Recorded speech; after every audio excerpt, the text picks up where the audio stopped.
नमस्कार, मैं हूं सौरभ चंद्र केसरी और अपने यूट्यूब चैनल में आपका स्वागत करता हूं।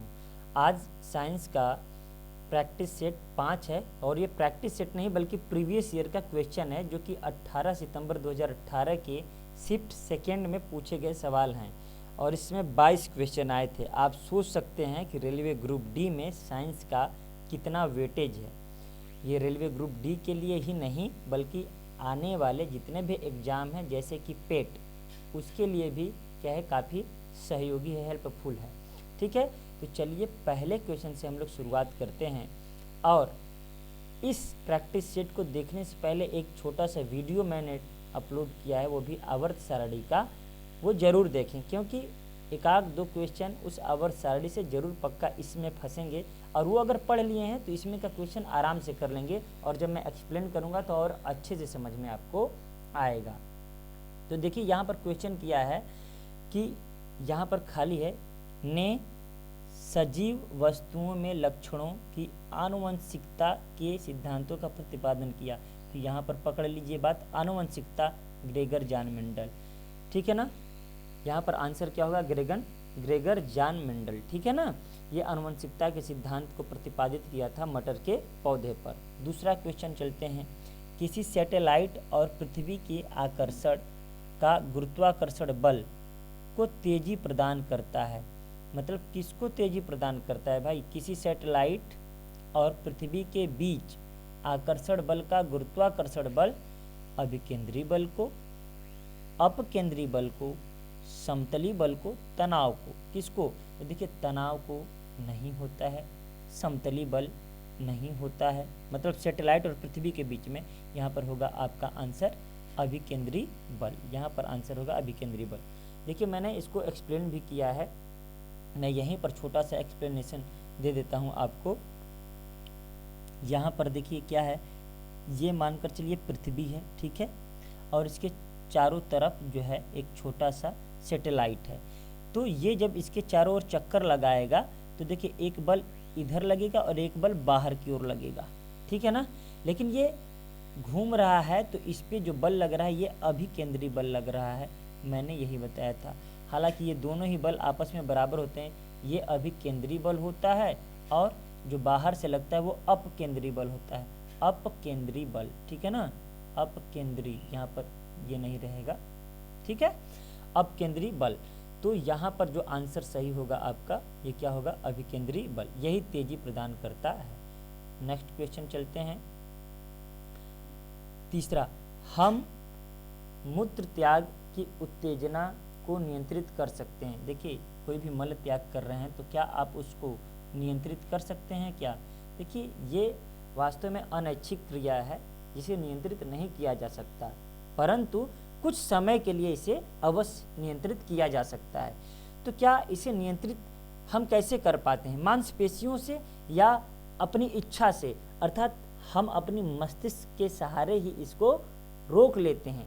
कभी कभी होता है जैसे अगर हमें जोर की लगी है लेकिन वहाँ पर सही समय या सही जगह नहीं मिल पाता है तो हम रोके रहते हैं, तो ये हमारी इच्छा शक्ति पर ही निर्भर करता है। तो देखिए मांसपेशीय मूत्राशय के तंत्रिका नियंत्रण, तंत्रिका नियंत्रण याद रहे न्यूरॉन्स की बात कर रहा है, मतलब मस्तिष्क की बात यहीं पर कह रहा है।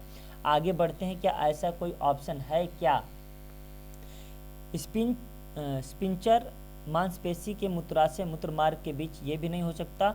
मूत्राशय में कम पानी भरा होने पर, मूत्राशय के आसानी से नहीं भरने पर, तो ये कोई ऑप्शन सही नहीं होगा। जहाँ पर तंत्रिका तंत्र दिख रहा है आपको, तंत्रिका नियंत्रण, वही आंसर सही होगा।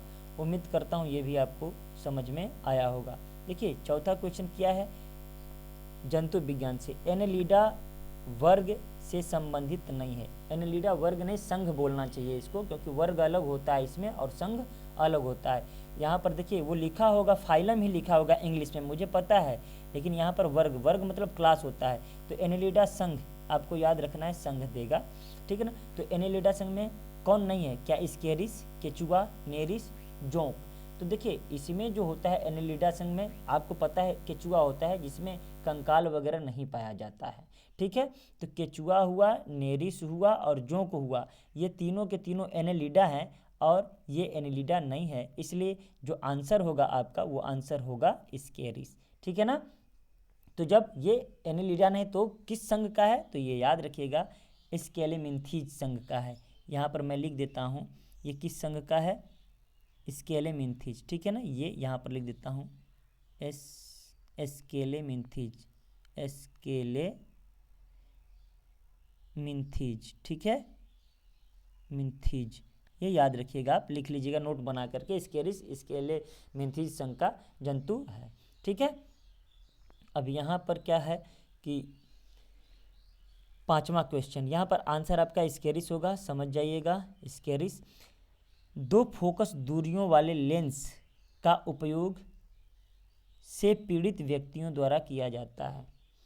तो 2 फोकस किस में होगा, देखिए एक फोकस बनता है तो एक दृष्टि दूर करने के लिए, जैसे किसी को निकट दृष्टि दोष है तो अवतल लेंस लगाया जाता है, दूर दृष्टि दोष है तो उत्तल लगाया जाता है। ठीक है ना। लेकिन जिनको दोनों प्रॉब्लम है तो दोनों ना लगाया जाएगा, तो दोनों प्रॉब्लम है तो दोनों लगाया जाएगा। तो यहाँ पर क्या दिया है, 2 फोकस दूरी है, तो 2 फोकस दूरी के लिए यहाँ पर मायोपिया और हाइपर मेट्रोपिया, तो यहाँ पर या दे दिया है तो गलत हो गया, तथा देना चाहिए और देना चाहिए। हाइपर मेट्रोपिया लेकिन मायोपिया नहीं, ये भी सही नहीं होगा, यहाँ पर सी ऑप्शन सही हो जाएगा। ठीक है ना, मायोपिया निकट दृष्टि दोष, हाइपर मेट्रोपिया दूरदृष्टि दोष। जिनको ये दोनों दोष होता है उनके लिए द्विफोकस दूरी वाले लेंस का उपयोग किया जाता है। तो याद रहे आपको ऑप्शन नंबर सी सही है। ठीक है। अब देखिए हम लोग आगे क्वेश्चन करते हैं, क्वेश्चन नंबर 6। क्वेश्चन नंबर 6 क्या कहता है, उचित विकल्प का चयन कीजिए। बेहद ही आसान है, कल ही इस पर क्वेश्चन कराए हैं। 1 किलोवाट घंटा बराबर क्या होता है, तो देखिए पहले किलोवाट को क्या लिखेंगे, वाट में बदलिए, 1000 वाट। ठीक है, 1000 वाट होता है ना, मैं सही तरीके से और लिख देता हूँ, 1000 वाट हो गया। किलोवाट को बदल दिए, अब घंटे को सेकेंड में बदलिए, क्योंकि वाट सेकेंड होता है, क्या होता है, वाट सेकेंड। तो यहाँ पर क्या आप कर देंगे, किलो, घंटा को क्या करेंगे 60 गुणे 60, सेकेंड में बदल गया। तो 6 का 36 जिसमें हो सभी में है, 1 2 3 4 5 जीरो वाला आंसर होगा, तो 3 2 5, ये बी ऑप्शन सही हो गया। उम्मीद करता हूँ इसका भी एक्सप्लेनेशन समझ में आया होगा और ये आसान है। और मैं कह दिया हूँ ना, विद्युत वाला जो चैप्टर है वो आप पढ़ लीजिएगा कहीं से। अगर लगता है कि नहीं समझ में आ रहा है और मुझे कहेंगे वीडियो बनाने के लिए, तो मैं पर्टिकुलर टॉपिक पर बना दूंगा, बस आप कमेंट करिए कि इस पर एक वीडियो बनाएं। वैसे तो मैं बनाया हूं, आप जाकर प्लेलिस्ट में मेरा देखिएगा, शून्य से शिखर तक बनाया हूं साइंस में, विद्युत का बहुत ही बेहतरीन वीडियो है, देखेंगे आपको पूरा कंसेप्ट समझ में आ जाएगा। अगर मैं ये वीडियो नहीं बनाया हूँ, विद्युत प्रभाव है ये, विद्युत का चुंबकीय प्रभाव या विद्युत का उष्मीय प्रभाव वाले चैप्टर में है, तो मैं ये टॉपिक ही बना दूंगा अगर आप लोग कमेंट करेंगे तो। नेक्स्ट पर चलते हैं, कह रहा है निम्नलिखित में से कौन सा पारा का अयस्क है, तो पारा का अयस्क सीने बार है, रटा रटाया है, यह आपको याद भी होना चाहिए। यहाँ पर HgS होता है, ठीक है ना, HgS सीने बार का सूत्र है, ये पारा का अयस्क है, इसी से मरकरी निकाला जाता है। जब धातु कर्म चैप्टर पढ़ेंगे तो उसमें यह टॉपिक रहता है, ठीक है ना, अयस्कों से निष्कर्षण। अब ये देखिए, एक वस्तु स्थिर है तो बल अभी भी कार्य कर रहा है, क्या होगा, आवेग, भार, संवेग, त्वरण। देखिए वस्तु स्थिर है, इस बात को जो नहीं पकड़ेगा वो इसको नहीं कर पाएगा। तो देखिए एलिमिनेट कैसे करते हैं क्वेश्चन को, संवेग वेग पर आधारित है, पूरी तरह से निर्भर है, तो ये आंसर सही नहीं हो सकता। त्वरण भी वेग पर ही निर्भर करता है, वेग परिवर्तन की दर को त्वरण कहते हैं, तो स्थिर है तो त्वरण होगा ही नहीं, ये दोनों तो हो ही नहीं सकते। अब देखिए आवेग है और ये क्या बचा है, भार बचा है, तो यहाँ आंसर जो होगा वो क्या होगा, भार होगा, ठीक है ना। कैसे भार होगा, देखिए मैं बता देता हूँ। भार एक प्रकार का बल है जो कि किसी भी द्रव्यमान m द्रव्यमान की कोई वस्तु है, कोई पिंड है, उस पर पृथ्वी का गुरुत्वीय त्वरण g लगता है, ठीक है ना। तो अब ये बताइए, भार एक प्रकार का बल है तो इस पर बल अभी भी कार्य कर रहा है कि नहीं कर रहा है, तो अतः यहाँ पर जब स्थिर वस्तु है तो उस पर कौन सा बल कार्य कर रहा है, मानकर चलिए भार, क्योंकि भार एक प्रकार का बल है। समझ में आया होगा उम्मीद करता हूँ, ठीक है।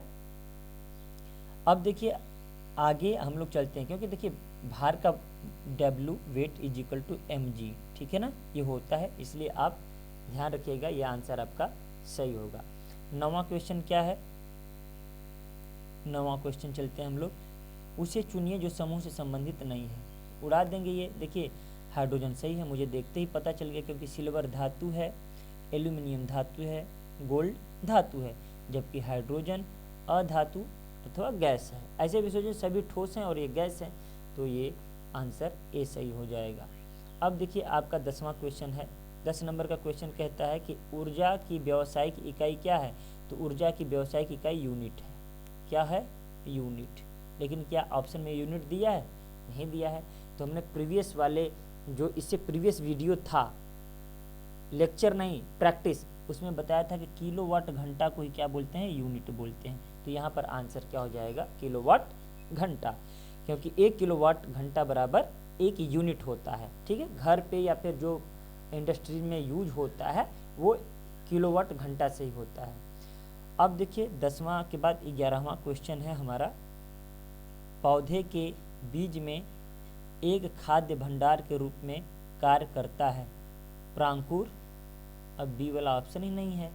मूलांकुर, बीज पत्र, कोई बात नहीं है, आंसर इसका बीज पत्र होगा, ठीक है ना। कह रहा है देखिए बीज पत्र जो होता है उसमें जो खाद्य भंडार होता है, खाद्य भंडार का मतलब उसमें जो चीज़ हम खाते हैं वो क्या होता है, उसमें स्टोर होता है। और बीज पत्र के आधार पर पौधे 2 प्रकार के होते हैं, एक बीज पत्री और द्विबीज पत्री, ठीक है ना। मोनोकोटिलेडन, डाइकोटिलेडन, ये क्या होता है, जैसे कि अगर मैं बात करूं लहसुन हो गया, ये देखिए मोनोकोटिलेडन है, वो एक बीज पत्री है, उसके पत्ते से भी आप पहचान लेंगे और उसमें देखेंगे। मैं एक एग्जांपल देता हूँ, जैसे चना देखिए, तो चना अगर ऐसे है चना, ठीक है, तो ये चना को तोड़ते हैं तो 2 अलग अलग भाग में हो जाता है कि नहीं, चना हुआ, मटर हुआ, ये दाल के रूप में हो जाता है ना अलग अलग। जैसे आम ही है, आम का कुसली आप निकाल करके देखिएगा 2 भागों में विभक्त हो जाता है, तो वो क्या है, द्विबीजपत्री होता है, ठीक है। तो इसका आंसर होगा बीज पत्र। अब देखिए आगे का 12 नंबर का, निम्नलिखित में से किसके कारण स्क्लेरेनकाइमा कोशिकाओं की दीवार मोटी होती है। देखिए सवाल कई बार रिपीट हो गया स्क्लेरेनकाइमा की वजह से, मैं इसको पढ़ाया हूँ और इसको एक्सप्लेन भी किया हूँ, तो याद रखिएगा इसके लिए ऑप्शन होगा लिग्निन, ठीक ना। लिग्निन के कारण ही दीवार मोटी होती है, जिसकी वजह से पौधों का जो तना होता है उसमें कठोरता आता है। तो यही है स्क्लेरेनकाइमा, ये ऊतक है, इस ऊतक में यह पाया जाता है लिग्निन। सेलुलोज की जहाँ तक बात हो रहा है, तो जितने भी कोशिका भित्ति है, तो कोशिका भित्ति सेलुलोज की बनी होती है। ये पौधों की बात कर रहा हूँ, जबकि अन्य में काइटिन की भी बनी होती है, काइटिन। अब थियरी पार्ट होता तो पूरे डिटेल में पढ़ते हैं हम लोग, लेकिन मैं इतना बता देता हूँ कि सेलुलोज का क्या बना होता है, कोशिका भित्ति। अब आगे देखिए ऑक्सीजन है, O2 का आणविक द्रव्यमान होता है। अब देखिए आवर्त सारणी से फिर क्वेश्चन आ गया, तो आणविक द्रव्यमान मैं इसी वीडियो में एक्सप्लेन करूंगा कैसे आणविक द्रव्यमान निकाला जाता है, भले ही टाइम लग जाए। चलिए तो करते हैं। ये देखिए आणविक द्रव्यमान कैसे निकालते हैं, तो आपको शुरू का 20 याद कर लेना है। 20 कैसे याद रखेंगे मैं वो बता देता हूँ। मैं देखिए हाइड्रोजन, ठीक है, helium, lithium, beryllium, boron, carbon, nitrogen, oxygen, fluorine, neon, sodium, magnesium, ठीक है, एल्यूमिनियम, 13 सिलिकॉन, ठीक है, फास्फोरस, सल्फर, फ्लोरीन, ऑर्गन, ठीक है। अब इसके बाद में क्या है,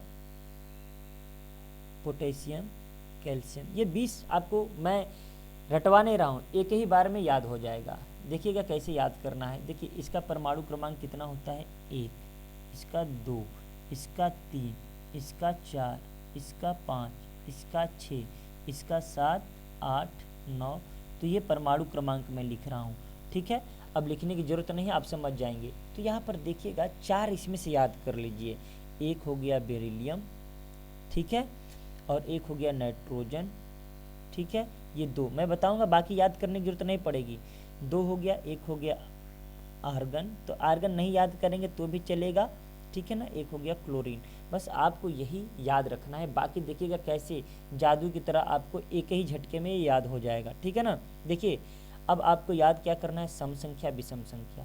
तो जितने सम संख्या आपको दिख रहे हैं, ठीक है, उसका परमाणु भार जो होगा द्रव्यमान संख्या इसका ठीक दुगना हो जाएगा, ठीक है ना। ये देखिए मैं इसको भी घेर देता हूँ ताकि आपको समझ में आ जाए, इसको भी घेर देता हूँ, ठीक है ना, वो याद करने की जरूरत नहीं है। देखिए अब मैं क्या कर रहा हूँ, जो सम संख्या दुगना कर दीजिए, इसका 4 होगा। देखिए सम संख्या है ना, तो इसका 12 होगा, बस दुगना कर दीजिए। अब मुझे बताने की जरूरत पड़ेगी क्या, 8 का है तो 16 कर दीजिए। परमाणु भार, क्योंकि ये जो आणविक द्रव्यमान निकालना है तो उसके लिए परमाणु भार चाहिए। अब सीख गए होंगे आप लोग, 10 है तो 10 दूना 20, ठीक है ना।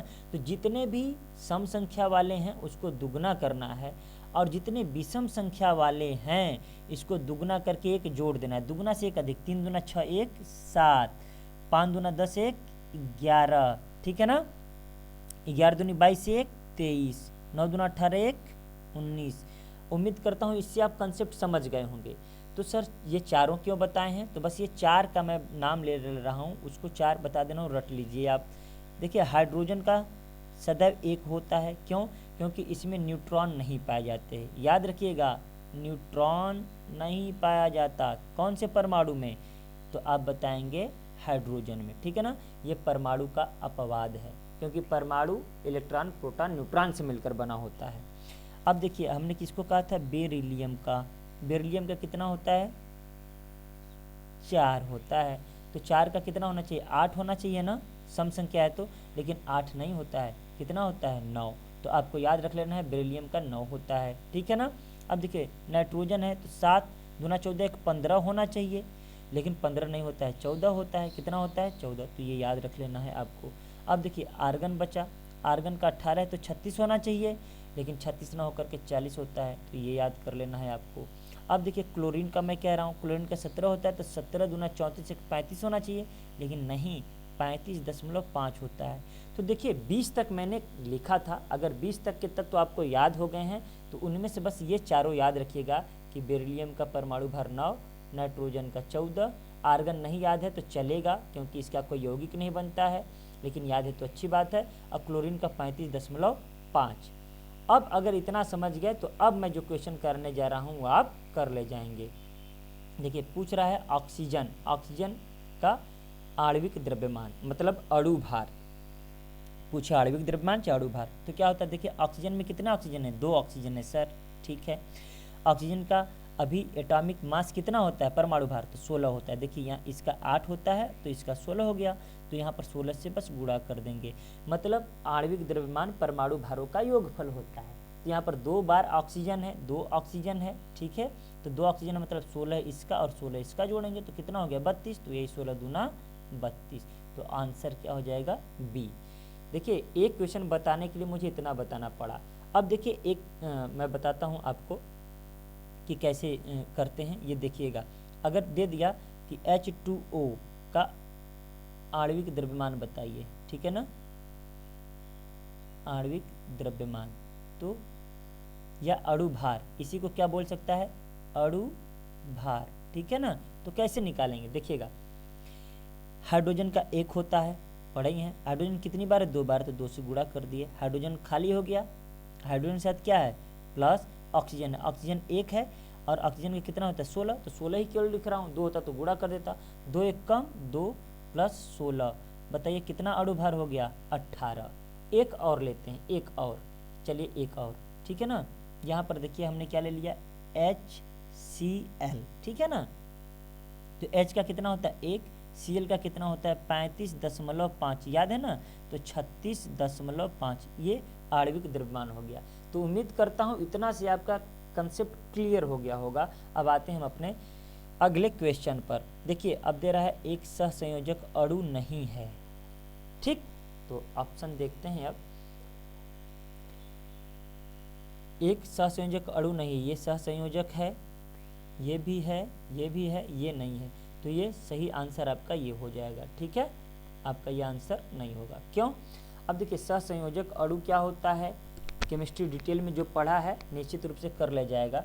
तो जब अगर हम बराबर इलेक्ट्रॉनों की साझेदारी से बनाते हैं तो सहसंयोजक अणु होता है, और इलेक्ट्रॉनों के आदान प्रदान से बनाते हैं तो विद्युत संयोजी यौगिक होता है।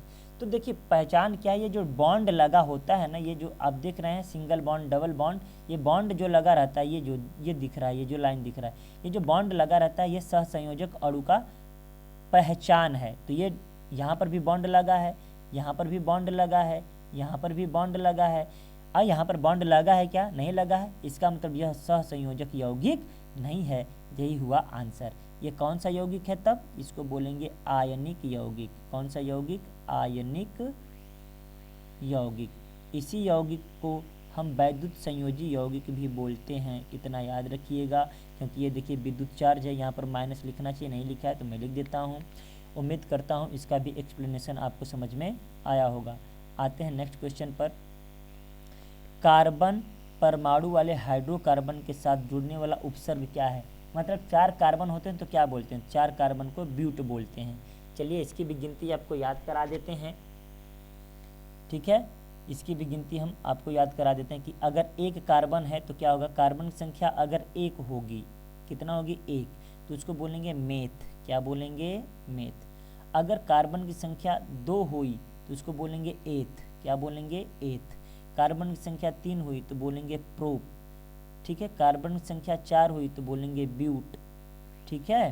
कार्बन की संख्या 5 हुई तो बोलेंगे पेंट। कार्बन की संख्या 6 हुई तो बोलेंगे हेक्स। क्या बोलेंगे? हेक्स, ठीक है। अगर कार्बन की संख्या 7 हुई तो बोलेंगे हेप्ट। क्या बोलेंगे? हेप्ट। अगर कार्बन की संख्या 8 हुई तो बोलेंगे ऑक्ट। क्या बोलेंगे? ऑक्ट। कार्बन की संख्या 9 हुई तो बोलेंगे नोन। क्या बोलेंगे? नोन। कार्बन की संख्या अगर 10 हुई तो बोलेंगे डेक, और इतना ही काफ़ी है, ठीक है ना, क्योंकि 11 का डू डेक, 12 का ऑन डेक, तो उतना नहीं पढ़ना है, बस इतना ही आपको तैयार रखना है कि meth, eth, prop, but, pent, hex, hept, oct, non, dec. तो समझ में आ गया होगा। तो 4 कार्बन है तो 4 कार्बन के लिए हम किसका प्रयोग करेंगे? ब्यूट का, ठीक। हेप्ट किसके लिए? 8 के लिए। प्रोप किसके लिए? 3 के लिए। एथ किसके लिए? 2 के लिए। समझ में आ गया होगा। और ब्यूट किसके लिए? 4 के लिए, ठीक। दूध वाला ताजे दूध में थोड़ा बेकिंग सोडा मिलाता है, क्यों भाई? क्यों मिलाता है? तो देखिए दूध का पीएच कितना होता है? 6 होता है। 6 होता है, इसका मतलब दूध कैसी प्रकृति का होता है? अम्लीय प्रकृति का। कैसी प्रकृति का? तो हम बताएंगे अम्लीय प्रकृति, ठीक है। अम्लीय प्रकृति का होता है।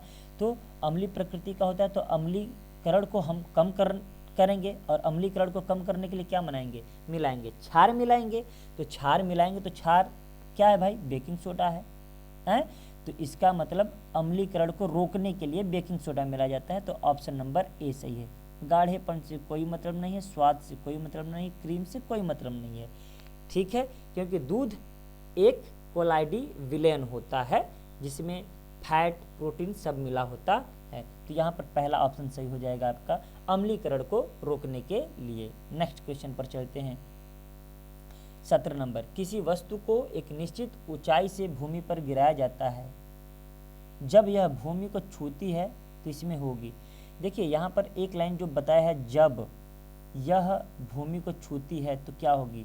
तापीय ऊर्जा नहीं हो सकती, रासायनिक ऊर्जा नहीं हो सकती, या तो गतिज ऊर्जा या तो स्थितिज ऊर्जा।